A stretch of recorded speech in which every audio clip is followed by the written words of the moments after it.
Hello, good evening student. D2 competitive classes में आप लोगों का स्वागत है और साथ ही साथ प्रतिज्ञा के ऑनलाइन और ऑफलाइन प्लेटफॉर्म पर भी आप लोगों का स्वागत है। जैसा कि एसएससी जीडी का लगातार प्रैक्टिस सेट चल रहा है और आप काफ़ी ठीक से तैयारी कर रहे होंगे। उम्मीद है कि इस बार भी हम लोग 27 सिलेक्शन जैसे पिछली बार दिए थे, इस बार भी ठीक सिलेक्शन होगा। इसी उम्मीद के चलते हम लोग ऑनलाइन भी ये मेहनत जारी है और ऑफलाइन तो 12 से 2 हम लोगों का प्रैक्टिस बैच चलता ही है, जिसमें लगातार 4 सेट कराए जाते हैं और आपको डेली एक सेट यूट्यूब पे करा रहे हैं और 4 सेट डेली हम लोग करते हैं ऑफलाइन में, जिनसे आपका प्रैक्टिस ज़्यादा हो। क्योंकि प्रैक्टिस करेंगे तो ही पास होंगे, पढ़ के कोई पास हुआ नहीं अभी तक। पढ़ने के बाद अगर प्रैक्टिस किया है तो ही वो मार्क ला सकता है। केवल पढ़ने से पेपर आप नहीं निकाल पाएंगे। पढ़ने से 60% आपको क्लियर होगा। जब पढ़ के प्रैक्टिस करेंगे तो आप 80% 90% जाएंगे और मेरिट वहीं बनता है। 60% तो कट ऑफ के नीचे रहता है। तो आइए, ये सब बातों को ध्यान में रखते हुए आप ये कोशिश करिए कि आप अपने कंसेप्ट पे काम करिए और लगातार इन प्रैक्टिस सेटों को देखिए। अगर आपका एग्जाम 12-13 तारीख के बाद है तो 7-8 सेट आपको मैथ के हो गए और 8 सेट, ये 8वां सेट मैथ का है और 8 सेट रीजनिंग के हो गए। इनको एक एक बार आप रिविजन कर लीजिए। पैटर्न यही रहेगा, कोई बहुत बड़ा पैटर्न में चेंजिंग नहीं आने वाला, क्योंकि इसके जस्ट पिछले साल भी वही वैसा ही पेपर था। तो पेपर के पैटर्न सेम रहने वाले हैं।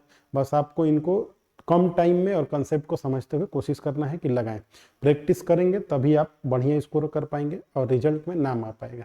ठीक है, आइए तो पहला सवाल ये है, इसको लगाते कैसे। हमने आपको एक दिन बताया था कि ये आप एक स्टेप लेंगे, इसको पहला मानेंगे ये वाला, और ये इसको दूसरा मानेंगे, फिर इसको हम सॉल्व करेंगे।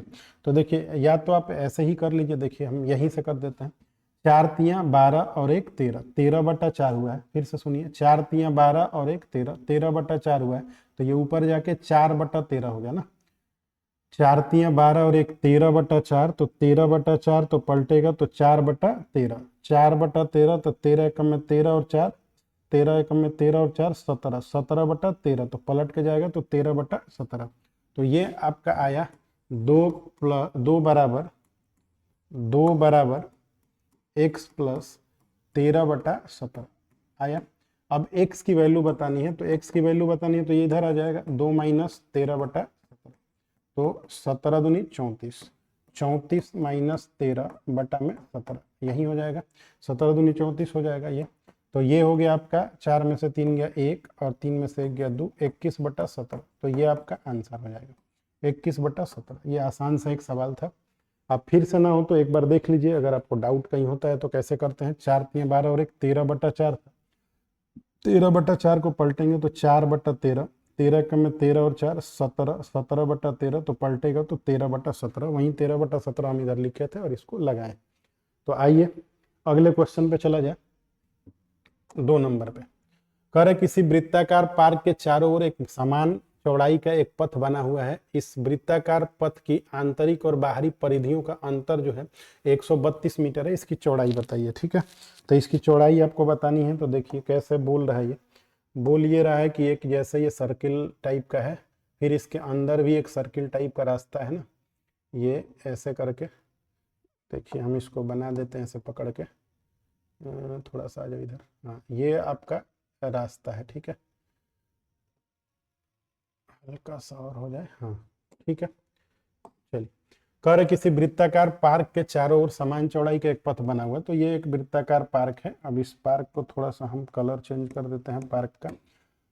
तो ये आपका वृत्ताकार पार्क था, इसके चारों तरफ ये चौड़ा रास्ता है। तो ये समान चौड़ा रास्ता ये बना हुआ है, ये बना हुआ है। कह रहा कि इस वृत्ताकार पथ की आंतरिक और बाहरी परिधियों में अंतर। परिधि माने सरकमफ्रेंस में जो डिफरेंस है। तो यहाँ से जब देखेंगे ये वाला तो इसका कुछ रेडियस होगा, और ये देखेंगे तो इसका कुछ रेडियस होगा, तो एक कैपिटल आर मान लिया जाता है। अच्छा, अब इस छोटे वाले का परिधि अगर हमको निकालना होगा तो क्या बोलेंगे, बोलेंगे 2πr होगा। और ये बड़ा वाला जो परिधि होगा इसको आप देखेंगे तो इसको भी तो 2πr ही बोलेंगे। अब बड़े वाले का परिधि ज्यादा होगा ना और छोटे वाले का परिधि कम होगा। तो इनमें डिफरेंस परिधियों में दिया हुआ कितने का है, परिधियों में डिफरेंस 132 का है। तो यहाँ से आप 2π बाहर निकालेंगे, 2π बाहर निकालेंगे तो कैपिटल आर माइनस आर हो जाएगा बराबर 132 हो जाएगा। तो आर माइनस आर जब करेंगे तो 132/2π होगा। तो 2π का मान होता है 22/7, तो ये ऊपर चला जाएगा। 22 छक 132 होता है और 2 तियां हो जाएगा, तो 3 सतह कितना हो जाएगा 21। तो जो r माइनस r का डिफरेंस है वो हमारा मिल चुका है 21 मीटर। अब बात को ध्यान से समझिएगा, ये हमारा कैपिटल R है ना, इसमें से अगर ये हम R को घटाएंगे तभी तो R माइनस R आया, तो R में से जब R घटाएंगे तो यही चौड़ाई मिलेगा। ये कैपिटल R में से स्मॉल r घटाएंगे तो कैपिटल R में से R घटाए तो रास्ते की चौड़ाई कितना है 21 मीटर। तो हमारा यही आंसर है 21 मीटर। ठीक है, कैलकुलेशन का पार्ट है, थोड़ा सा कैलकुलेशन करना है, हल्का सा कर लेंगे आप आराम से। चलिए आगे देखिए, दूसरे सवाल पे चलते हैं।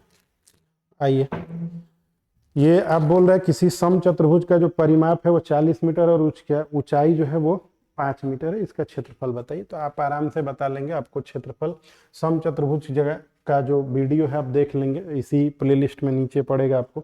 समचतुर्भुज वहाँ कराए हैं, जितने 2D हैं उन 2D में समचतुर्भुज बताए। समचतुर्भुज के क्षेत्रफल निकालने के आपको 3 तरीके बताए हैं, जो कि अभी बता दे रहे हैं। क्षेत्रफल क्या होता है समचतुर्भुज का, इसका क्षेत्रफल होता है 1/2 d1 into d2। d1 into d2 क्या होता है, d1 d2 विकर्ण होता है। एक क्षेत्रफल का और परिमाप होता है कि भुजा जो दिया रहेगा और इंटू h ऊंचाई, तो भुजा के साथ साथ अगर ऊंचाई मिल जाती है तो ये भी एरिया हो जाएगा, आधार इंटू ऊंचाई, बेस इंटू हाइट भी त्रिभुज का क्षेत्रफल होता है। और एक और क्षेत्रफल होता है अगर आपको एंगल दे दिया रहे तो वो होता है a स्क्वायर साइन थीटा।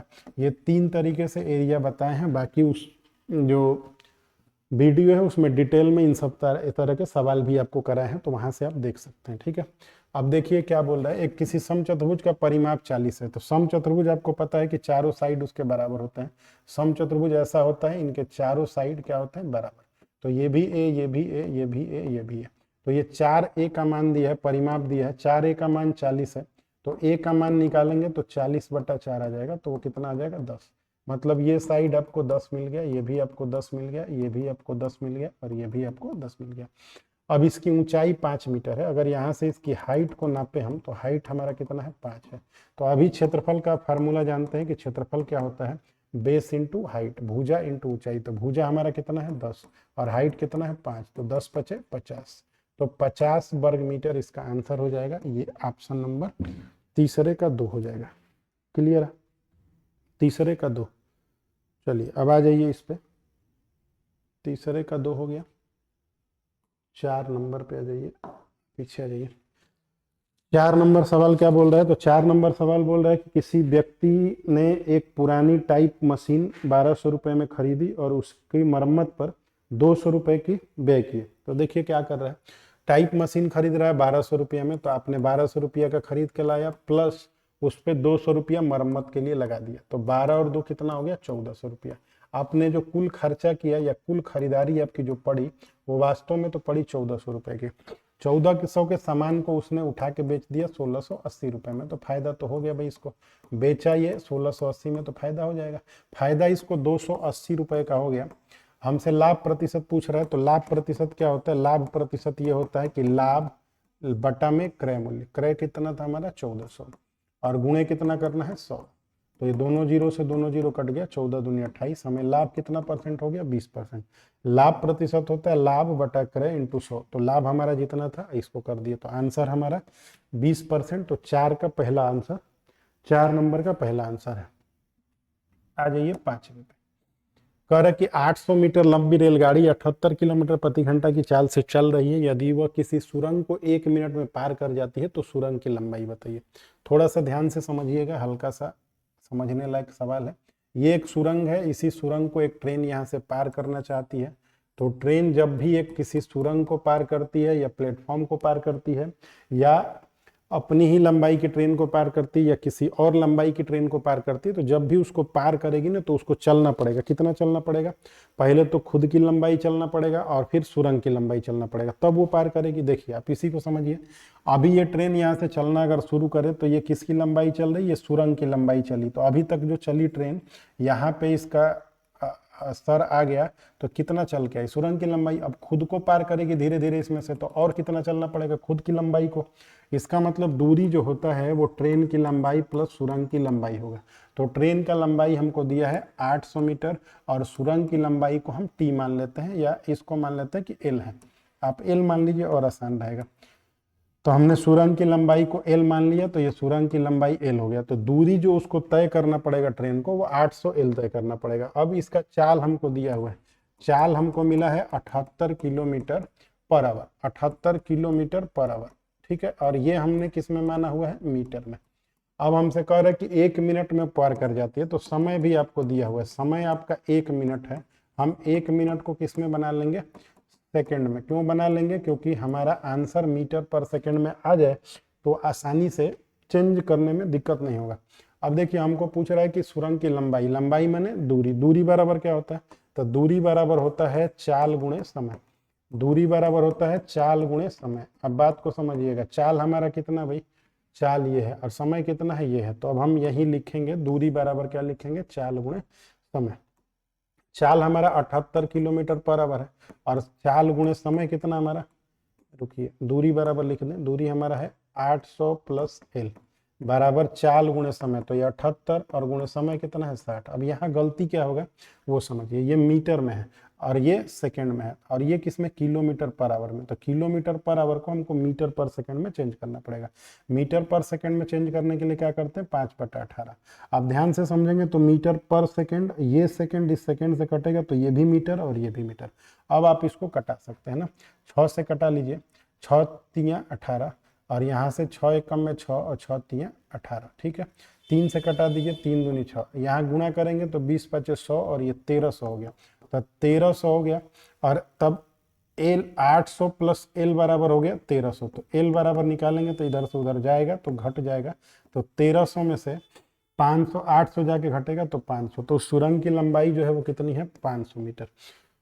तो पांचवे का जो आंसर हुआ वो 500 मीटर आंसर हुआ, ठीक है। थोड़ा सा आपको समझना रहता है, कभी भी सुरंग उरंग को पार करे ट्रेन तो क्या करना रहता है, और ये करे तब क्या करना रहता है, ठीक है।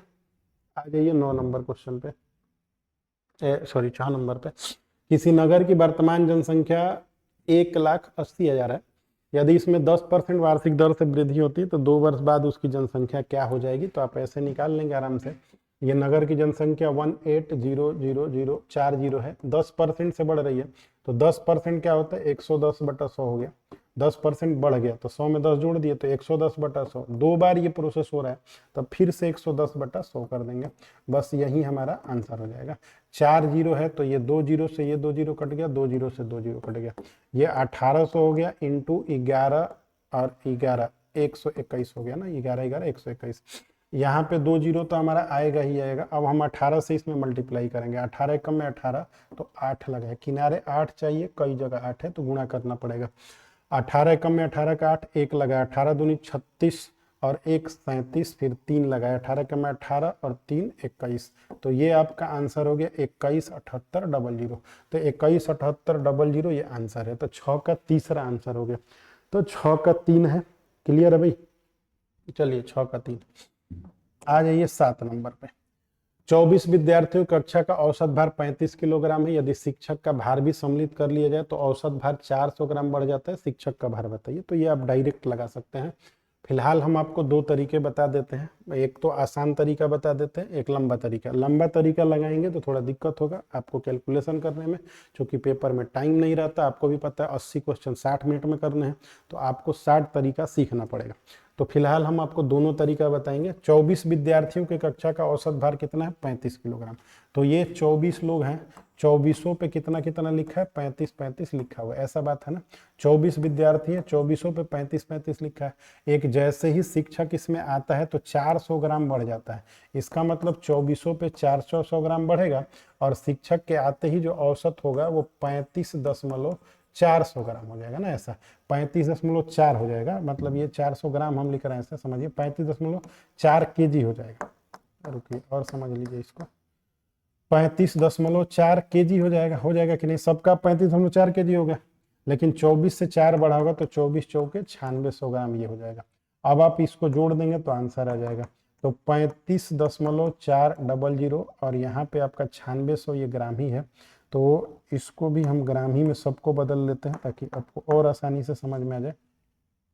35.4 ही रखिए, इसको रख लीजिए 9.6 ना, 9.6 9 किलो 600 है तो 9.6 kg हो गया, तो 6 4 10 का 0, फिर 1 लगा, 9 6 15 का 9 6 एक हासिल इधर से था, 9 6 15 का 5 1 लगा, 3 1 4, तो शिक्षा कितने का था 45 किलोग्राम का। लेकिन आपको ऐसे समझ में नहीं आया होगा, लेकिन समझना आपको यही पड़ेगा तभी स्टार्ट कर पाएंगे। 2400 पे बढ़ा कितना कितना 400, तो 24 चौके 9600 ग्राम बढ़ा ना, तो 9600 ग्राम को क्या बोलते हैं 9 किलो 600। और आने की वजह से सबका एवरेज अब 35 नहीं रहा, 35 किलोग्राम नहीं रहा, 35 में और जुड़ गया 0.4, तो 400 ग्राम को 0.4, तो ये दोनों को जोड़ दीजिए, बात खत्म हो जाएगा, आंसर आ जाएगा। अब आप डिटेल में करना होगा तो ऐसे करेंगे। अब अगर आप योग देखेंगे, आप निकालेंगे योग कितने विद्यार्थियों का निकालेंगे 24 विद्यार्थियों का, तो 24 विद्यार्थियों का वजन का अगर आप निकालेंगे वेट, तो 24 विद्यार्थी हैं तो आपको गुणा करना पड़ेगा 24 गुणे 35, तो ये सबका वजन आ जाएगा। जैसे ही एक अध्यापक आएगा तो योग निकालेंगे आप 2500 का, तो यहाँ पे अब 24 लोग नहीं रहे, अब 25 लोग हो गए, एवरेज बढ़ के कितना हो गया 35.4 हो गया। अब आप इसका कैलकुलेशन करिएगा, यहाँ जो आएगा वो 24 का आएगा, यहाँ जो आएगा वो 25 का, इसमें से इसको घटा लीजिएगा तो वही आंसर आएगा। तो ये कैलकुलेटिव हो जाता है, आप इसका गुणा भाग करेंगे टाइम लगेगा, ये सीखेंगे आसानी से लगा लेंगे। जो भी लड़के ऑफलाइन क्लास में आते होंगे उनको पता है कि ये कैसे सटाक से पटाक से लग जाता है, तो उसी तरह आपको भी लगाना है, तभी पास आप होंगे। और जैसे और लोग रिजल्ट दे रहे हैं आप भी देंगे, ये कर लीजिएगा। बेसिक हम बस बता दिए आपको कि लगाना कैसे, ठीक है। 2400 का जोड़ निकाल लीजिएगा 2500 का, 25 में से 24 घटा लेंगे, सेम आ जाएगा। चलिए, ये क्या बोल रहा है, ये सवाल कह रहा है कि 2 अंकों के मौसा तथा लौसा क्रमशः 7 और 140 है। यदि एक संख्या 20 और 45 के बीच की हो तो उन संख्याओं का योग बताइए। तो देखिए, आपको एक संख्या इनके बीच में दे दिया है, तो अब हम क्या करेंगे कि हमको मौसा पता है, मौसा हो गया है हमारा 7 और लौसा हमारा हो चुका है मौसा 7, लौसा हमारा 140 है। हमने आपको कई बार समझाया कि जो संख्या मानेंगे आप वो मौसा सहित मानेंगे, मौसा सहित, तो एक संख्या मानेंगे 7x और एक मानेंगे 7y।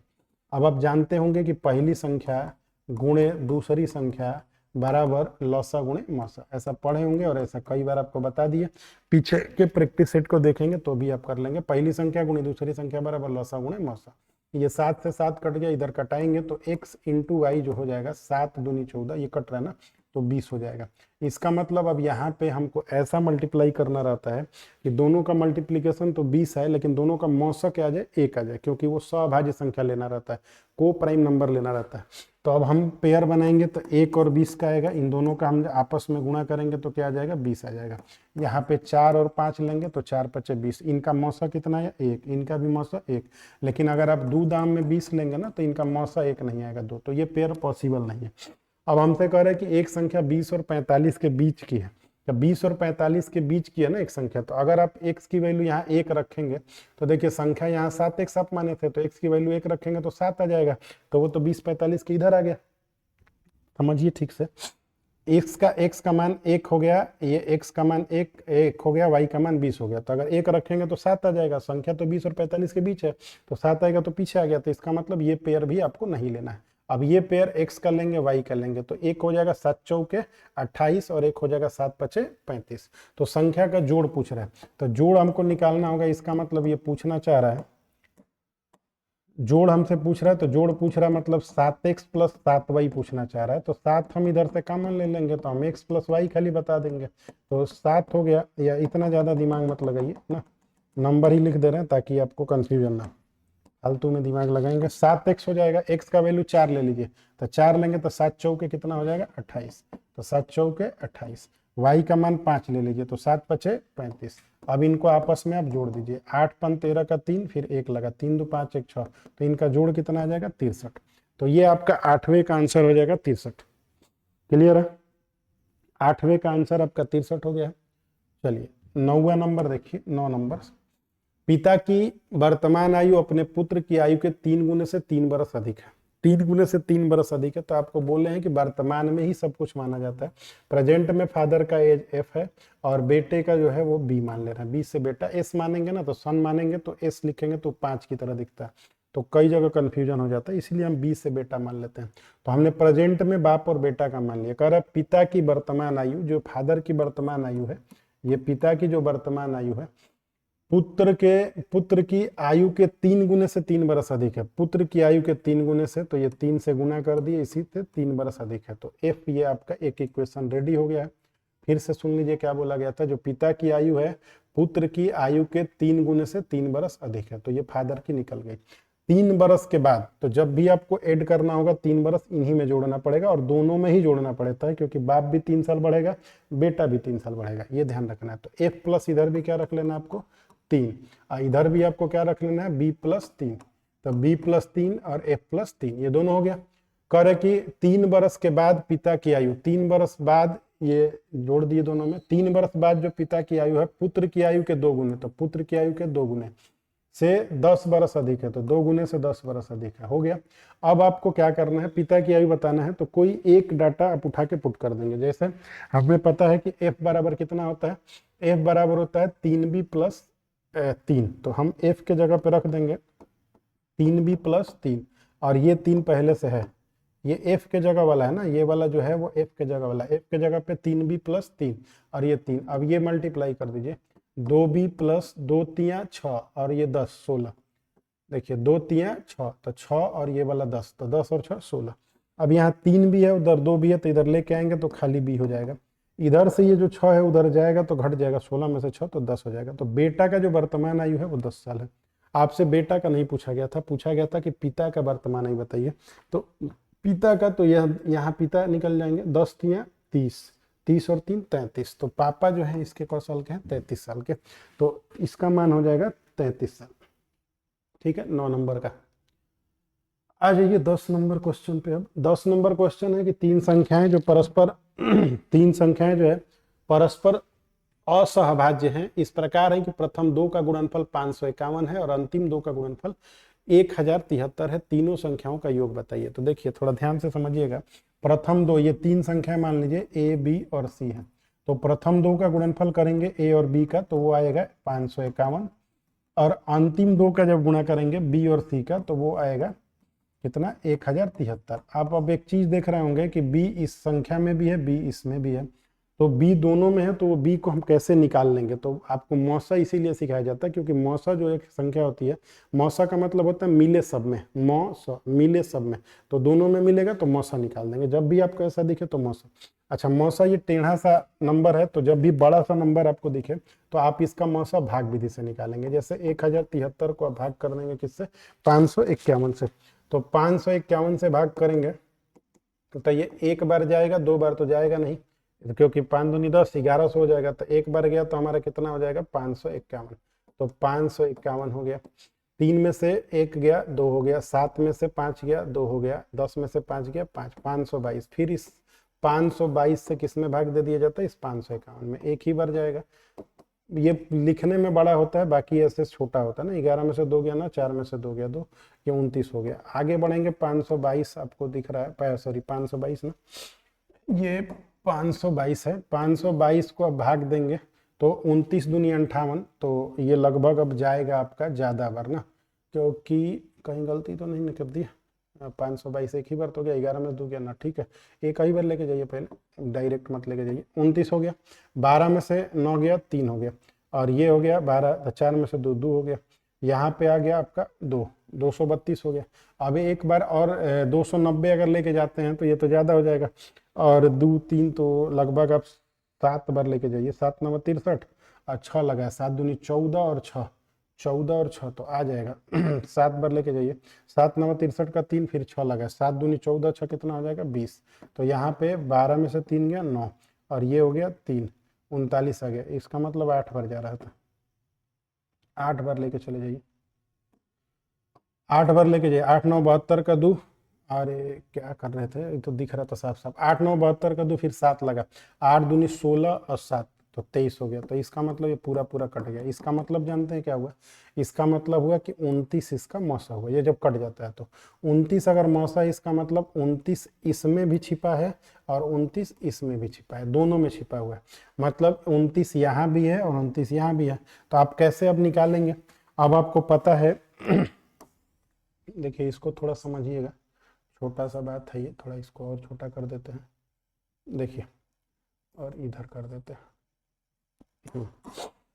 देखिए 29 इसमें भी छिपा है, उसमें छिपा है, वहाँ a इंटू 29, बी का मान 29 है, बराबर कितना लिखा है 551। तो अब आप a का मान निकालेंगे तो a का मान आ जाएगा 551 बटा 29। तो 29 से कितनी बार जाएगा, एक बार। तो 29 से कम में 29, 29 से कम में 29 हो गया। का बचा 29 दूनी तो 58 नहीं जाता है, तो आपको 551 में 29 से भाग दे देना है ऐसे। 551 में 29 से ऐसे भाग देना, 29 से कम में 29, तब 15 में से 9 गया 6, और 5 में से 2 गया 15 नहीं, 4 में से 2 गया 2, 1 आ गया।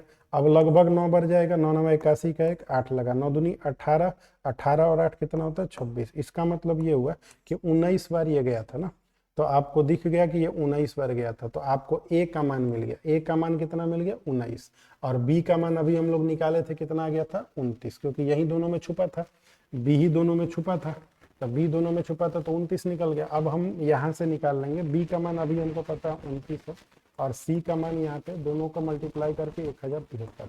तो फिर हम सी का मान निकालेंगे, मतलब 1073 को फिर हम किससे भाग करेंगे 29 से। तो 29 से भाग देंगे तो 29 तियाँ ले जाएंगे तो 20 तिया 60 और 29 27, 87 हो जाएगा। और 29 चौक के लेके जाएंगे तो जाएगा कि नहीं, तो नहीं जाएगा, 3 बार में चला जाएगा। चलिए इधर भाग दे के देख लेते हैं। 29 से आप 3 बार इधर लेके जाइए, 3 9 27 का 7, फिर 2 लगा है, 3 दूनी 6 और 2 8, 7 में से 7 गया 0, 8 10 में से 8 गया 2, 203 आ गया, 203 आ गया। तो आपको दिख रहा है 3 कब बार आ जाएगा, 7 बार ले जाएंगे तो आ जाएगा, 7 9 63 का 3, फिर 6, 7 दूनी 14 और 14 और 6 20, कट गया। इसका मतलब ये 37 बार भाग जा रहा है, तो हमको 37 बार देखना है। अब सी का मान आ गया, तो देखिए तीनों का इंडिविजुअल मान आ गया। फिर से एक बार ध्यान से सुनिए क्या बता रहे हैं हम। पहले 3 संख्या है ए बी और बी सी, तो ए बी का गुणनफल ये है, बी सी का गुणनफल ये है, तो दोनों में क्या मिल रहा है, बी मिल रहा है। तो दोनों में जब बी मिल रहा है इसका मतलब मौसा निकालना पड़ेगा, क्योंकि मिले सब में वही मौसा होता है। तो हमने जैसे दोनों का मौसा निकाला तो 29 आ गया, इसका मतलब बी का मान 29 हो गया। तो बी का मान 29 हो गया। अब हमको ए बी बराबर 551 पता है, तो बी का मान 29 था, 29 को इधर से भाग दे दिए तो ए का मान आ गया। फिर बी सी बराबर हमको पता था, तो ये बी का मान 29 था, तो इससे भाग दिए तो सी का मान आ गया।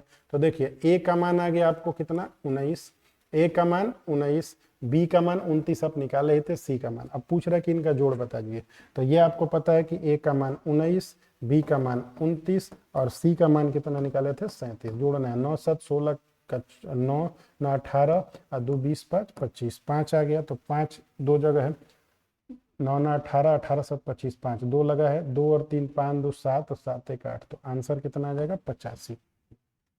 थोड़ा सा ये टेक्निकल सवाल है, लेकिन ध्यान से आपको समझना पड़ेगा कि क्या हो रहा है, ठीक है। तो ये हो गया आपका 10 नंबर। चलिए अगले क्वेश्चन पे चला जाए। 11 नंबर, कितने समय में 1000 रुपए की राशि 20% वार्षिक दर से 1331 रुपए हो जाएगी, जबकि ब्याज प्रति छमाही संयोजित होता है। देखिए आपको पता है कि प्रति छमाही जब संयोजित होने लगता है, मतलब हर 6 महीने पे, तो रेट को हमको 2 से डिवाइड करना पड़ता है। तो रेट जो 20% है इसको 2 से डिवाइड करेंगे तो ये 10% आएगा, और टाइम को हमें मल्टीप्लाई करता है, टाइम को मल्टीप्लाई करना है। तो कितने समय में ये हमसे पूछा जा रहा है, तो ये 10% हो गया। अब आपको दिख रहा है कितने समय में बोल रहा है 1000 रुपया, तो आपको देखना ये है, ऐसे सुनिए, थोड़ा ध्यान से सुनिएगा। ए बराबर पी होता है ब्रैकेट में 1 प्लस आर बटा 100 की पावर एन होता है। ये हमारा अमाउंट है, ये प्रिंसिपल है, तो अमाउंट हमारा 1331 दिया हुआ है, प्रिंसिपल नीचे आ जाएगा यहाँ पे। तो आपको क्या लिखना सीधा, 1331 अमाउंट है, अमाउंट, और प्रिंसिपल नीचे आ रहा है, कितना हो रहा है 1000 बराबर 1 प्लस रेट हमारा 10% निकला था, ये कट गया है इससे। तो कितनी बार में ये सेट हो जाएगा, तो 10 से कम में 10 से 11 बटा 10 हो गया। 11 बटा 10 कितनी बार में सेट होगा भाई, 1331 बटा 1000 कैसे बन जाएगा ये।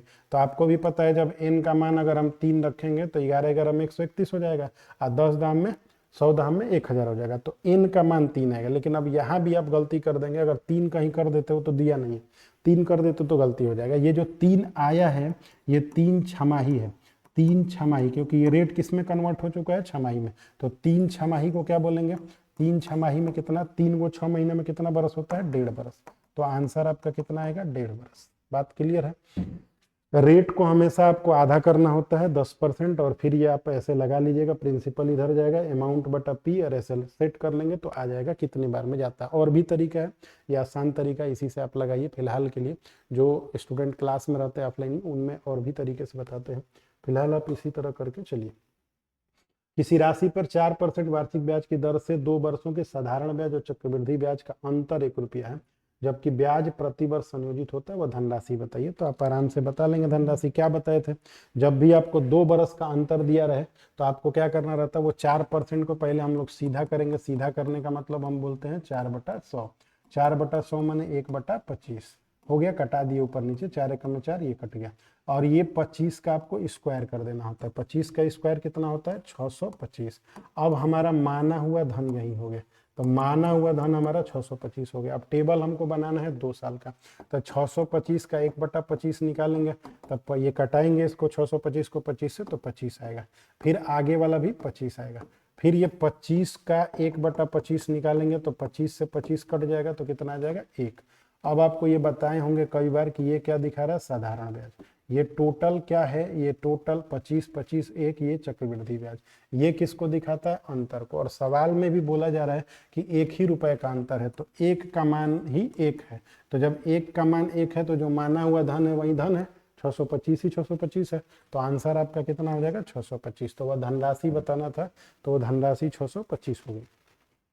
क्लियर है भाई। चलिए 12 नंबर। अब ये टेबल आपको बनाने आता होगा तभी लगेगा, नहीं तो आप एक काम करते, इसका ट्रिक भी आपको याद होगा तो ट्रिक से लगा सकते हैं।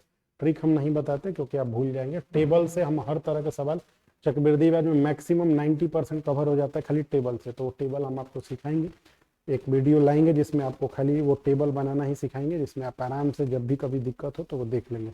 4 तक का टेबल बना के दिखा देंगे, बिना फार्मूले के, बिना टेंशन के आप रहिए। चक्रवृद्धि ब्याज का सवाल कभी भी है उसी से लगा दीजिए, ठीक है। चलिए आज ये 13 नंबर। ए और बी मिलके किसी काम को 30 दिन में पूरा करते, उन्होंने मिलके 20 दिन तक काम किया और बी ने काम छोड़ दिया, और ए ने शेष कार्य अगले 20 दिन में पूरा कर लिया, तो ए अकेले इस कार्य को कितने दिन में कर रहा है। तो बोल रहा है ए और बी मिलके किसी काम को 30 दिन में करते हैं, तो मान लेंगे ए की कुछ क्षमता होगी, बी की भी कुछ क्षमता होगी, दोनों मिले होंगे तो कुछ क्षमता से काम हो रहा होगा, और वो ऐसा करते करते 30 दिन में इसको पूरा कर लेते। तो इसमें हम 30 दिन से गुणा कर देंगे, तो आदमी गुणे दिन बराबर काम हो जाता है, ठीक है, हो गया। उन्होंने मिल के 20 दिन तक काम किया, तो ए और बी मिले थे तो 20 दिन तक काम किए थे, इसका मतलब इन्होंने 20 दिन तक काम किया। इसके बाद बी ने काम छोड़ दिया, तो बचा कौन, ए, और अगले 20 दिन में वो पूरा कर दिया, तो ए में हमको 20 से गुणा करना पड़ेगा, और ये जोड़ देंगे तो ये काम पूरा कर दिया। तो ये काम और ये काम बराबर ही, क्योंकि ये दोनों मिलकर 30 दिन में करते थे, ये दोनों 20 दिन किए और बी भाग गया तो ए ने 20 दिन किया, तो ये दोनों आपस में क्या हो गए, बराबर। अब हम इसको कैलकुलेट कर लेंगे, तो यहाँ पे हो गया 30 से प्लस ये हो गया 30 बी, और यहाँ पे हो गया 20 से अब प्लस हो गया 20 बी, और उधर से आके जुट गया 20 से, ठीक है, ये दोनों जुट गया। तो अब इधर उधर कर लेना है आपको। देखिए यहाँ पे 20 से और 20 से हो गया 40 से, 20 से और ये 20 से 40 से, इधर से 30 आएगा, तो इधर जो बचेगा वो 10 है, क्योंकि 40 में से 30 के जाके माइनस होगा 10 है। ये 30 भी है, उधर लेके आएंगे 30 भी, इधर 20 भी लेके आएंगे, तो यहाँ 10 भी बचेगा। इसका मतलब ए बाई बी का जो रेशियो होगा वो तो 1/1 हो जाएगा, क्योंकि 10 से 10 कट जाएगा, 1/1, मतलब दोनों की क्षमता बराबर ही थी। अब सवाल हमसे पूछ रहा है कि ए अकेले इस कार्य को कितने दिन में करेगा। तो पहले हम लोग काम निकाल लें। काम कैसे निकालते हैं, यही आदमी गुणे दिन बराबर क्या होता है, काम होता है। आदमी गुणे दिन बराबर काम। तो इसका क्षमता 1, इसका क्षमता 1, 30 दिन तक काम किए थे, इसका मतलब 30 दूनी 60 काम था। तो काम हमारे पास 60 था, ए से करवाना है, तो ए से करवाना है तो 60 को 1 से भाग करेंगे तो क दिन लगेगा, 60 दिन। तो ए भी 60 ही दिन में करेगा और बी भी 60 ही दिन में करेगा। तो ए और बी दोनों का आंसर वही आता है, लेकिन ए पूछा है तो ए बता दीजिए। तो ये आपका आंसर हो गया 13 नंबर का, ठीक है। आ जाइए आप 14 नंबर सवाल पर। अब ये 2 पाइप है, पाइप वाले सवाल है। 2 पाइप है, 2 पाइप ए और बी अलग अलग किसी टंकी को क्रमशः 60 मिनट और 75 मिनट में भर सकते हैं। टंकी की तली में उसको खाली करने के लिए एक तीसरा पाइप लगा हुआ है। यदि तीनों पाइप को एक साथ खोल दिया जाता है तो टंकी 50 मिनट में भर जाती है। अकेला तीसरा पाइप टंकी को कितनी देर में खाली करेगा। तो चलिए, ए भरता है तो भरने वाला है तो प्लस रहेगा, ये 60 मिनट में भर देगा। बी भी भरने वाला है तो ये भर देगा 75 मिनट में। लेकिन जैसे ही ए भी खुला रहता है, बी भी खुला रहता है और सी खाली करता रहता है, तीनों एक साथ खुलेंगे तो ये दोनों भरेंगे, ये भी पॉजिटिव ही रहेगा, ये भरेगा लेकिन ये खाली करेगा, और ऐसा करने पे 50 मिनट में टंकी भर जाती है। अब आपको इसका एलसीएम लेना होता है। एलसीएम क्या लेंगे इसका, तो देखिए 75 से भी कटना चाहिए, 60 से भी कटना चाहिए और 50 से। तो आपको पता है कि 25 तियां 75 होता है। 75 को देखिए 75 कैसा होता है, 5 पचे 25 और तियां 75, तो 75 तो ये आ गया। 50 के लिए क्या लेंगे, 5 पचे 25 दूनी 50, ये हो गया। 60 के लिए क्या लेंगे, 12 पचे 60, तो हमको एक और लेना पड़ेगा, तो यही इसका एलसीएम होगा। 4 पचे 20, 20 पचे 100, 100 तियां 300, यही ना होगा। 25 चौके 100 तियां 300, 300 इसका एलसीएम हो जाएगा। एलसीएम कैसे ये निकाल रहे हैं, ये भी इसका भी वीडियो आपके पास है मैथ कैलकुलेशन बूस्टर सीरीज में। आप एलसीएम एससीएम का वीडियो देखेंगे, 2 वीडियो, जिसमें से आपको पहला वीडियो देखना, आप आराम से चारों टाइप का लॉसन निकाल सकते हैं, दशमलव का भी, बटा का भी, पावर का भी, पॉइंट का भी। तो चारों बताए हैं और उसी 60 तरीके से हम ये निकाल रहे हैं, और यहीं से हम भाग भी दे लेंगे। 60 से इसमें भाग देंगे तो कौ बार जाएगा, 5 बार। 75 से इसमें भाग देंगे तो कौ बार जाएगा, 4 बार। और 50 से भाग देंगे तो कौ बार जाएगा, 6 बार। ठीक है, 6 पचे 30, 5 छके 30। अब थोड़ा ध्यान से समझना है इसको। 60 और 75, ठीक है, और ये आपका 50 हो गया। ठीक है, इधर देखिए, अब बात को समझिएगा ध्यान से। हमको पता है कि ए की क्षमता जो है वो भरता है, वो 5-5 लीटर भरता है। ए भरता है 5-5 लीटर और बी भरता है 4-4 लीटर। तो दोनों तो भर रहे थे, लेकिन ऐसा क्या हो रहा था कि ये भर रहे थे दोनों, 5 और 4 भर रहे थे और ये खाली कर रहा था। तो रिजल्ट जो तीनों का आ जा रहा था वो 6 आ जा रहा था। इसका मतलब ऐसा यहाँ पे ये हो रहा था कि 5 4 9 भरा रहा था और ये सी 3 खाली कर रहा था, तभी ना 9 में से 3 चला जा रहा होगा तो 6 बच रहा होगा। इसका मतलब सी की कैपेसिटी हमको मिल गई 3। अब हमको बताना है कि अगर टंकी भरी रहे, तो टंकी भरी रहे तो कितने लीटर पानी रहे, 300। टंकी लिखा है तो टंकी भरी रहे तो कितने समय में अकेले सी खाली कर देगा, तो सी तो 3 खाली करता है, तो 3 से भाग कर देंगे, तो 100 मिनट में इस टंकी को ये खाली कर देगा। तो आंसर आपका हो जाएगा 100 मिनट। दूसरा, तो दूसरा नंबर आंसर होगा 100 मिनट, इसका आंसर आ जाएगा। ठीक है, चलिए 14 हो गया। 15 नंबर क्वेश्चन पे आ जाइए। 3 संख्याओं में से, ये 3 संख्याएं हैं, 3 संख्याओं में से 3 संख्याओं में से दूसरी संख्या पहली की 2 गुनी है तथा तीसरी की 3 गुनी है। तीनों का औसत 44 है। तो पहली और तीसरी संख्या का अंतर बताइए। तो चलिए देख लीजिए क्या बताना है। 3 संख्याओं में से दूसरी संख्या पहली की 2 गुनी तथा तीसरी की 3 गुनी है। दूसरी संख्या, ध्यान से समझिएगा, ये जो दूसरी संख्या है ये पहली की 2 गुनी, ये पहली वाली की 2 गुनी है। दूसरी संख्या पहली की 2 गुनी तथा किसके लगता है, दूसरी के लिए, दूसरी तीसरी संख्या के 3 गुनी। तो यही तीसरी की क्या है, 3 गुनी है। अब इसको ठीक से फिर से समझ लीजिए तो आपका काम हो जाएगा। 3 संख्याओं में दूसरी संख्या, ये जो सेकेंड वाली संख्या है, दूसरी संख्या पहली संख्या की कितनी है, 2 गुनी, और तीसरी संख्या की कितनी है, 3 गुनी। तो आपको ऐसा नंबर लेना होता है जो इनका दोनों का लॉसा होता है। तो 3 और 2 का लॉसा कितना होता है, 6। तो आप बताइए यहाँ आप क्या मानेंगे, तो यहाँ 3 मानेंगे तभी ना 3 दूनी 6 हो जाएगा, और यहाँ पे 2 मानेंगे तो 2 तिया 6 हो जाएगा। तो हमने मान लिया कि एक संख्या 3x है, एक संख्या 6x है और एक संख्या x है, 2x है। अब तीनों का एवरेज बोला है कि 44 है। तीनों का एवरेज कैसे निकलेगा, 3x plus 6x plus 2x बटा 3 करेंगे, तीनों का एवरेज बराबर कितना आ जाएगा, 44। 6 3 9 2 11, 11x बराबर 44 गुणे 3 हो जाएगा ना, इधर से 3 जाएगा तो x का मान निकालेंगे, 11 चौके 44, 4 इंटू 3 हो जाएगा। 11 से 4 बार में कट गया, तो कांस्टेंट जो छिपा है इसका मान 12 है। हमसे कह रहा है कि पहली और तीसरी का अंतर बता दीजिए। तो पहली संख्या बताइए कितनी है हमारी, 3x, और दूसरी तीसरी संख्या कितनी है, 2x। तो दोनों में अंतर कितना है, x का, और x ही आंसर आ गया, तो यही हमारा आंसर भी हो गया। देखिए 3x और 2x में अंतर देखेंगे तो x होगा, और x का मान कितना था, 12, तो आंसर हो गया। तो 15 का 12 आंसर हो गया, 3 नंबर। ठीक है, आ जाइए 15 का हो गया है, तो अब आ जाइए 16 पे।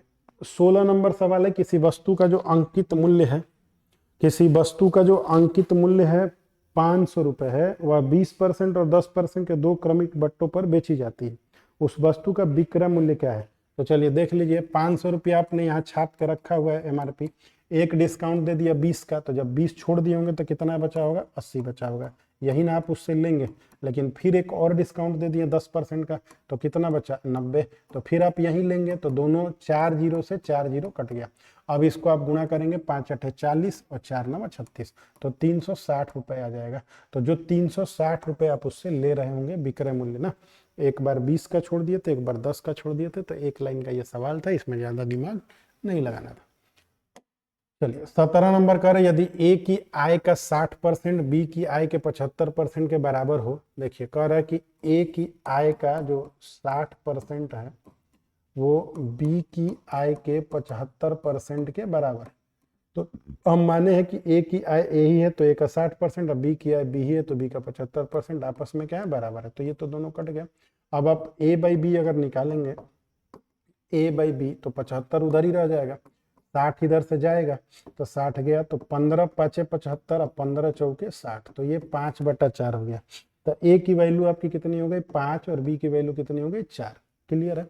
अब हमसे क्या बोल रहा है उसको थोड़ा ध्यान से समझिएगा। बराबर है तथा बी की आय ए की आय के x% के बराबर है। तो ए का बी की आय ए की आय का x%, तो ए की आय कितना है, 5, तब 5 की आय का x% बराबर कितना है, बी की आय। इसको ठीक से समझिएगा नहीं तो गड़बड़ हो जाएगा। फिर मामला क्या बोला है, तथा बी की आय, जो बी की आय है ए की आय के x% के बराबर है। तो ए की आय कितना मान है, 5, 5 का x% यही होगा, 5 का x% के बराबर है किसकी आय, बी की आय। हो गया। तो x का मान आपको बताना था, तो 4 × 100, 4 × 100 और बटा में कितना, 5, तो 5 से कटा दीजिएगा 2, तो 80 हो गया। तो x का मान कितना हो जाएगा, 80%।